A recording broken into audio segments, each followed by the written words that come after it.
বাচ্চাগুলোর বাপ নাই, বাপ মারা গেছে আরও অনেক আগে।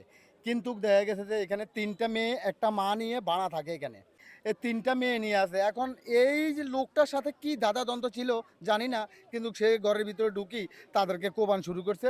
৩টা অলরেডি মারা গেছে, একটা ঢাকা নেওয়ার পথে মারা গেছে।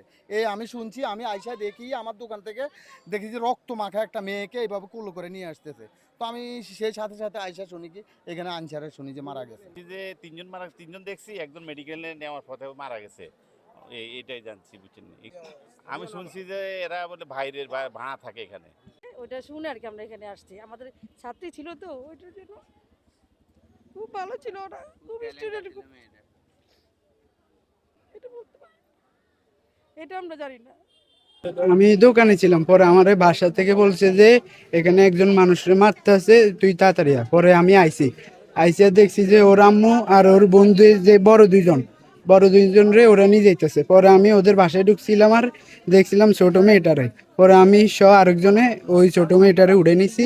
পরে আমি আমাদের ছাদে গেছিলাম আর দেখছি যে ডাকাইত ও ওই চিপাইছিল। পরে ওরে এই দিক দিয়ে নামাই এই জায়গায় মারছে, ওরে নামানো হয়েছে।